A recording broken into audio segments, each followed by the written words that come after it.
بسم اللہ الرحمن الرحیم۔ السلام علیکم۔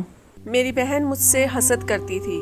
میرا شوہر بہت امیر تھا جبکہ میری بہن کا شوہر غریب تھا۔ اللہ نے مجھے بیٹے عطا کیے اور میری بہن کو ایک بیٹی۔ میں نے اپنی بہن کا بھلا سوچتے ہوئے اس کی بیٹی کی شادی اپنے بڑے بیٹے سے کروائی تو شادی کی رات اس نے طلاق دے دی۔ میں نے غصے میں آ کر اسے گھر سے نکال دیا اور دوسرے بیٹے سے اس کی شادی کروائی، لیکن اس نے بھی طلاق دے دی۔ میں نے راز معلوم کرنے کے لیے تیسرے بیٹے کی زبردستی شادی کروائی اور خود کمرے میں جا کر چھپ گئی، مگر اس وقت جان نکل گئی جب دلہن نے میرا نام شازیہ ہے۔ میں لاہور کی رہنے والی ہوں، والدین کی اکلوتی بیٹی ہوں۔ میری شادی ایک بہت اچھے خاندان میں ہوئی تھی۔ سسرال والے اس وقت بہت اچھے تھے۔ میری عادت ہے کہ میں روز صبح واک پر نکل جایا کرتی تھی۔ میری ساس بھی میرے ساتھ ہی ہوا کرتی تھی، مگر 10 منٹ بعد ہی وہ اپنا راستہ تبدیل کر کے کہیں اور چلی جاتی اور 1 گھنٹے بعد خود ہی واپس آ جایا کرتی تھی۔ اکثر گھر میں بھی چپ چاپ رہا کرتی۔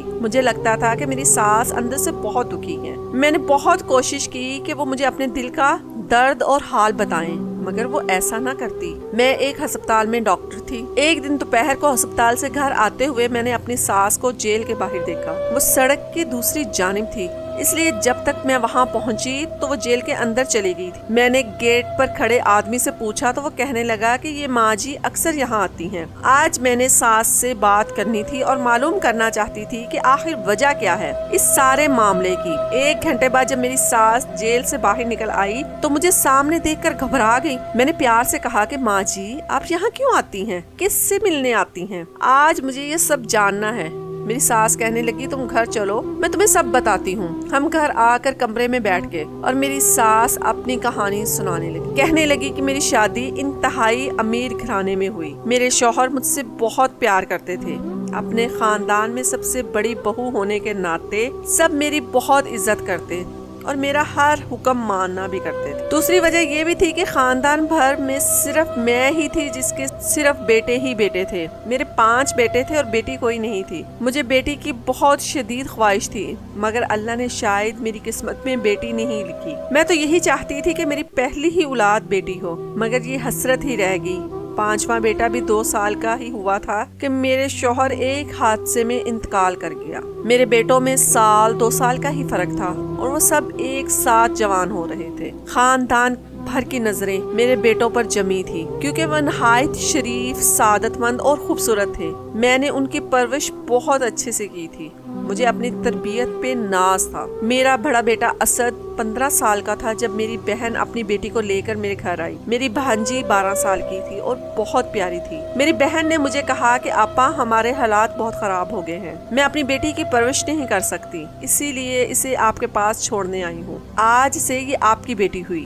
آپ کو بیٹی کی خواہش تھی نا، اب اسے ہی بیٹی بنا لیں۔ میری بھانجی ثنا مجھے شروع سے ہی بہت پیاری تھی۔ میری کوئی بیٹی نہیں تھی تو میں نے اپنی حسرت اپنی بھانجی کو پیار کر کے پوری کر لی۔ اب تو وہ میری بیٹی ہی بن کر ہمارے گھر آ گئی تھی۔ وہ مجھے خالہ ماں کہتی اور میرے آگے پیچھے گھوما کرتی۔ میرے سارے کام اپنے ہاتھوں سے اور بھاگ بھاگ کر کیا کرتی تھی۔ مجھے بھانجی سے بہت محبت ہو گئی تھی۔ جب اچانک 2 ماہ بعد اس کا باپ اسے لینے آ گیا، کہنے لگا کہ میری بیٹی مجھے واپس کروا، اگر پاس رکھنا ہے اس کے نام کچھ جائیداد لگاؤ تاکہ اس کے مستقبل۔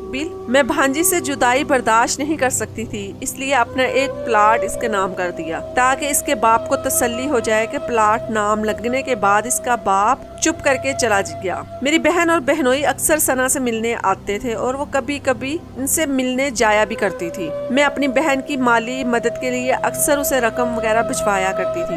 میرے سارے بیٹے بھی ثنا سے بہت پیار کرتے، اسے سگی بہن سمجھا کرتے تھے۔ جب ثنا کی شادی کی عمر ہوئی تو میں نے رشتے تلاش کرنا شروع کر دیے۔ میری بہن پھر میرے گھر آئی اور کہنے لگی کہ آپ ثنا سے اتنا پیار کرتی ہیں، اسے ہمیشہ کے لیے اپنے گھر میں کیوں نہیں رکھ لیتی؟ میں نے پوچھا کیسے؟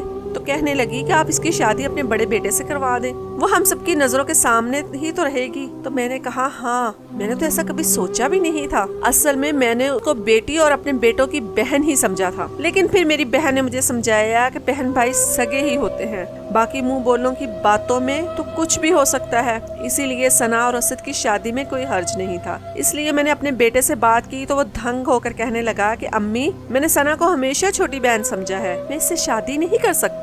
وہ شادی کے لیے مان نہیں رہا تھا، مگر میں نے اس کو راضی کر لیا۔ بیٹے کی شادی بھانجی سے کر کے میں بہت خوش تھی۔ مجھے یہ بھی پتا چلا کہ اگر باہر سے کوئی اور بہو لاؤں گی تو وہ نہ جانے کیسے نکلے گی۔ اچھا ہے گھر کی بات گھر میں ہی رہے گی۔ دونوں کو کمرے میں چھوڑ کر میں اپنے کمرے میں آ گئی۔ ابھی مجھے زیادہ دیر نہیں ہوئی تھی کہ بیٹے کے کمرے سے چیخنے کی آوازیں آنے لگی۔ میں گھبرا کر بھاگی کہ خدا خیر کرے کیا ہو گیا ہے۔ گھر میں جتنے بھی مہمان تھے وہ سب بھی آ گئے۔ بیٹے کے کمرے کا دروازہ کھلا ہوا تھا اور وہ صوفے پر بیٹھا ہوا تھا، جبکہ میری بھانجی جو اب میری بہو تھی کمرے کے بیچوں بیچ کھڑی رو رہی تھی۔ میں نے آگے بڑھ کر اسے گلے لگا لیا اور پوچھا کہ کیا ہوا بیٹی؟ اس نے جواب نہیں دیا۔ میرا بیٹا اپنی جگہ سے اٹھا اور بولا، امی میں نے اسے طلاق دے دی ہے۔ میں دھنگ رہ گئی تھی۔ سب مہمانوں کے منہ حیرت سے کھل گئے کہ نئی نویلی دلہن کمرے میں آتے ہی اس کو طلاق دے دی گئی۔ میں نے اپنے بیٹے کو تھپڑ مارے اور چلاتے ہوئے پوچھا کہ آخر تم نے ایسا کیوں کیا؟ وہ کچھ نہ بولا تو میں نے غصے میں اسے گھر سے باہر نکال دیا اور کہا کہ آج کے بعد تم مر گئے ہو ہمارے لیے، آئندہ اس دہلیز پر قدم مت رکھنا۔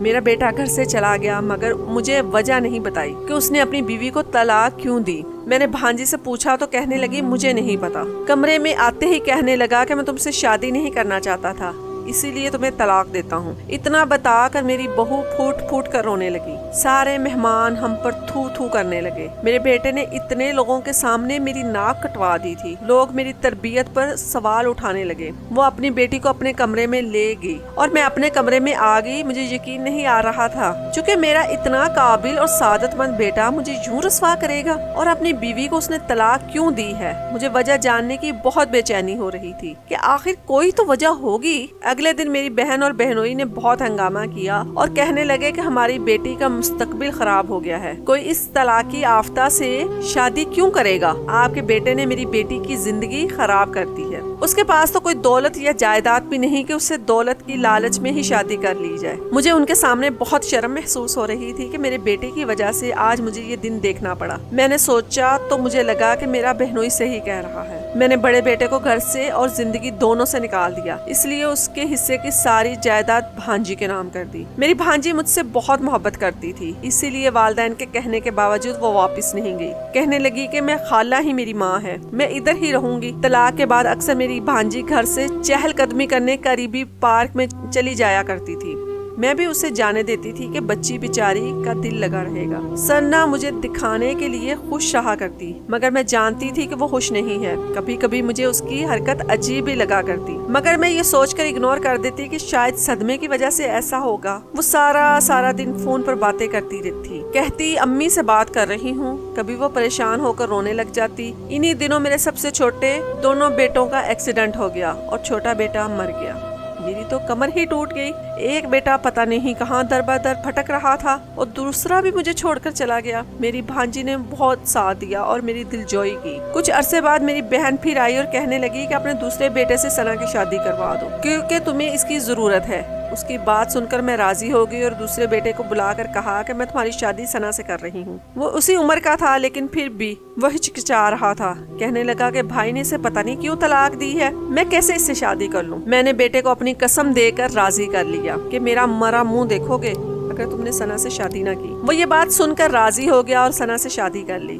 میری بھانجی بیچاری، اس نے تو مجھے صاف کہہ دیا تھا کہ خالہ آپ میری ماں ہیں، کسی فقیر سے بھی شادی کروائیں گی تو میں کر لوں گی۔ ان دونوں کی شادی کروا کر میں بہت مطمئن تھی کہ اب سب ٹھیک ہو جائے گا، لیکن دل میں دھڑکا سا لگا ہوا تھا۔ مثلاً ٹھیک ہونے کی دعا کرتے ہوئے اپنے کمرے میں آ گئی۔ کچھ ہی دیر گزری تھی کہ پھر سے وہی ہوا جس کا مجھے ڈر لگا تھا۔ بیٹے کے کمرے سے شور کی آواز آ رہی تھی۔ میں نے اپنے آپ کو سنبھالتی ہوئی بھاگ کر گئی تو وہی منظر تھا جو میں ایک بار پہلے دیکھ چکی تھی۔ میرے اس بیٹے نے بھی میری بھانجی کو شادی کی پہلی ہی رات طلاق دے دی۔ میں نے وجہ پوچھی تو کہنے لگا کہ کوئی وجہ نہیں ہے اور خود ہی گھر چھوڑ کر چلا گیا۔ یہ معاملہ میری سمجھ سے باہر تھا کہ آخر ایسی کیا وجہ تھی کہ میری بھانجی کو ایک بار پھر طلاق ہوگی۔ اس بیچاری کا تو گھونگھٹ بھی نہیں اٹھایا گیا تھا۔ ایک بار پھر ہماری بے عزتی ہو گئی۔ لوگ کہنے لگے کہ ان کے گھر کو نظر لگ گئی ہے، اچھے خاصے ماں کے فرما بردار لڑکے اس طرح باغی ہو کر گھر چھوڑ کر جا رہے ہیں۔ اس بار معاملہ مجھے مشکوک لگ رہا تھا کہ ایسی وجہ ہوگی نا کہ میرے دوسرے بیٹے نے بھی طلاق دے دی۔ آخر وجہ تھی کیا؟ قصور کس کا تھا، میرے بیٹوں کا یا میری بھانجی کا؟ میں چکرا کر رہ گئی۔ یہ اتنی سیدھی بات ہرگز نہیں تھی کہ جتنی نظر آ رہی تھی۔ میں پاگل ہونے والی تھی۔ میرے دونوں بیٹے گھر چھوڑ کر چلے گئے، ایک مر گیا اور ایک بستر پر تھا۔ اب تیسرے نمبر والا ہی رہ گیا تھا۔ عجیب بات تھی کہ میری بھانجی نے اس بار بھی ماں باپ کے ساتھ جانے سے انکار کر دیا، لیکن میرے ساتھ رہتے ہوئے بھی وہ میرے پاس نہیں ہوا کرتی تھی، ہر وقت کمرے میں بند ہوا کرتی تھی۔ میں ایک دن بیمار ہو گئی تو اپنے بیٹوں کے ساتھ ڈاکٹر کے پاس چلی گئی۔ واپسی پر میں نے بیٹے سے کہا کہ بھوک لگ رہی ہے، کچھ کھا لیتے ہیں۔ ہم دونوں ایک ریسٹورینٹ میں آ گئے۔ ابھی ہم دروازے پر ہی تھے کہ میں نے اپنے بڑے بیٹے کو دیکھا، وہ کسی لڑکی کے ساتھ بیٹھا ہوا تھا۔ اس لڑکی کی ہماری طرف پشت تھی، اس لیے میں اس کو دیکھ نہ سکی۔ میں چپ چاپ بیٹے کو لے کر ایک کونے میں بیٹھ گئی۔ اتنی دور سے مجھے ان دونوں کی باتوں کی آواز تو نہیں آ رہی تھی، مگر لگ رہا تھا کہ کوئی پریشانی والی بات ہے، جبھی وہ دونوں بحث کر رہے ہیں۔ تھوڑی دیر بعد میرا بڑا بیٹا جس لڑکی کے ساتھ وہاں سے باہر نکلا، اسے دیکھ کر میں شک میں مبتلا ہو گئی، کیونکہ وہ تو لگ میری بھانجی رہی تھی، مگر چونکہ اس لڑکی نے نقاب کیا ہوا تھا اس لیے میں اسے پہچان نہ پائی۔ پھر میں نے سوچا کہ بھانجی یہاں کیسے آ سکتی ہے بھلا، اس کی تو طلاق ہو گئی ہے، وہ کیوں یہاں آئے گی؟ میں نے اسی وقت گھر کال کی اور ملازمہ کو کہا کہ دیکھو ذرا ثنا بی بی گھر پر ہے۔ ملازمہ نے کچھ دیر بعد بتایا کہ نہیں جی، وہ تو گھر پر نہیں ہے۔ میرا شک پھر سے بیدار ہو گیا۔ گھر آ کر میں نے اپنی بھانجی پر نظر رکھنا شروع کر دی۔ اس کی کوئی خاص یا قابل مشکوک حرکت نظر آئی، سوائے اس کے کہ وہ کبھی کبھی اکیلے باہر چلے جایا کرتی۔ ایک دن میں بھی اس کے پیچھے پیچھے چلی گئی۔ مجھے اس وقت جھٹکا لگا جب وہ پارک میں میرے دوسرے نمبر والے بیٹے سے ملی۔ وہ کافی دیر اس سے باتیں کرتی رہی۔ وہ واقعی ہی میرے بیٹوں سے مل رہی تھی، مگر کس لیے اور کیوں؟ انہوں نے تو اس کو طلاق دے دی تھی۔ میں نے بھانجی سے کئی بار پوچھنے کی کوشش کی کہ میرے بیٹوں نے تمہیں طلاق کیوں دی تھی، مگر وہ کچھ نہ بتاتی۔ آخر میں یہ راز جاننے کا فیصلہ کر چکی۔ ایک دن بھانجی سے کہا کہ میں تمہاری تیسری شادی اپنے تیسرے بیٹے سے کروانا چاہتی ہوں، کیا تم راضی ہو؟ میری بھانجی کہنے لگی کہ آپ میری ماں ہیں، جو چاہے میری زندگی کے ساتھ کریں، آپ کا حق ہے۔ میں اس کی شادی صرف اس لیے اپنے تیسرے بیٹے سے کروانا چاہ رہی تھی کہ اس راز کا پتہ چلا سکوں کہ آخر ایسا ہوتا کیوں ہے۔ میں نے یہ شادی طے کر دی۔ میری بھانجی بہت خوش لگ رہی تھی۔ میرا بیٹا اس سے 2 سال چھوٹا تھا، مگر اس نے پھر بھی میرے فیصلے پر سر جھکا لیا۔ شادی والی رات میں نے بیٹے کو کہا کہ میری طبیعت ٹھیک نہیں ہے، جاؤ مجھے دوا لا دو۔ وہ کپڑے بدل کر چلا گیا۔ اس کے جانے کے بعد میں نے اس کی شیروانی پہنی اور اس کی جگہ خود کمرے میں چلی گئی اور چہرے پر سہرا ڈال لیا۔ میں کمرے کا دروازہ کھول کر اندر داخل ہوئی تو میری بھانجی بیڈ پر بیٹھی ہوئی تھی۔ اپنے دلہے کو دیکھتے ہی وہ بیڈ سے اٹھ گئی اور خود ہی کہنے لگی، میں جانتی ہوں تم اب میرے شوہر ہو، مگر میں اتنا کہنا چاہتی ہوں کہ میں نے تمہیں ہمیشہ اپنا چھوٹا بھائی سمجھا ہے۔ میں تمہیں اس روپ میں قبول نہیں کر سکتی۔ تمہیں یاد ہے میں اور تم اکٹھے بچپن میں کھیلا کرتے تھے اور میں تمہارے لاڈ اٹھایا کرتی تھی۔ میں نے تمہیں بھائی کا درجہ دیا ہے، میں تمہیں شوہر کا درجہ نہیں دے سکتی۔ اور خالہ نے میری شادی زبردستی تم سے کروا دی، اور خالہ نے کہا تھا کہ تم طلاق مانگ لینا۔ وہ بس دنیا کے سامنے سرخرو ہونا چاہتی ہیں کہ انہیں اپنے بھانجی سے کتنا لگاؤ ہے۔ میری پہلی شادیاں بھی انہوں نے کروائیں اور طلاقیں بھی انہوں نے، انہی کے کہنے پر تمہارے بھائیوں نے مجھے دی تھی۔ آج بھی خالہ نے مجھے کمرے میں بھیجنے سے پہلے یہی کہا تھا کہ میرے بیٹے کو میرا پیغام دے دینا کہ وہ تمہیں طلاق دے دے، اس لیے تم اپنی ماں کے فیصلے کا احترام کرو اور مجھے طلاق دے دو۔ میں چپ کر کے اسے سن رہی تھی۔ اس نے کہا کہ تمہیں میری بات پر یقین نہیں آتا تو میری ماں سے پوچھ لو۔ اس نے اپنی ماں کو فون کیا اور تھوڑی دیر بعد میری بہن بھی کمرے میں آ گئی اور کہنے لگی، بیٹا یہ ٹھیک کہہ رہی ہے، اس نے ہمیشہ تمہیں سگا بھائی سمجھا ہے۔ اس نے تو تمہاری ماں کو بہت منع کیا تھا کہ شادی نہ کرو، مگر وہ نہ مانی۔ میری بیٹی تمہیں شوہر کے روپ میں قبول نہیں کر سکتی، یہ کسی اور کو پسند کرتی ہے۔ تم اسے طلاق دے دو تاکہ اس کی شادی میں اسی لڑکے سے کروا دوں۔ میری بہن اور بھانجی کو نہیں معلوم تھا کہ سہرے کے پیچھے میں ہوں۔ ثنا کو یہی لگ رہا تھا کہ میرا بیٹا اور اس کا شوہر ہے۔ میری سانسیں رک گئیں۔ وہ کس فراڈ سے جھوٹ بول رہی تھی؟ وہ اور میری بہن ملے ہوئے تھے اور وہ جھوٹ بول کر میرے بیٹوں سے طلاق لیتی۔ میری بھانجی جس میں نے بیٹی سے بڑھ کر چاہا تھا، وہ میری سگی بہن، وہ یہ سب میرے ساتھ کریں گی؟ مجھے یقین نہیں آ رہا تھا۔ یہ انکشاف اتنا جان لیوا تھا کہ میری جان نکل گئی۔ میں نے چہرے سے سہرا اتار کر دودھ پھینک دیا تو وہ دونوں مجھے دیکھ کر گھبرا گئی۔ ثنا کہنے لگی، خالہ جان آپ یہاں؟ میری بہن بھی مجھے دیکھ کر دھنگ رہ گئی۔ ان کو امید نہیں تھی کہ دلہے کے روپ میں ان کے سامنے کھڑی ہوں۔ میں نے آگے بڑھ کر اس کے منہ پہ تھپڑ رسید کر دیا۔ وہ چلا کر کہنے لگی، خبردار مجھے خالہ مت کہنا، تم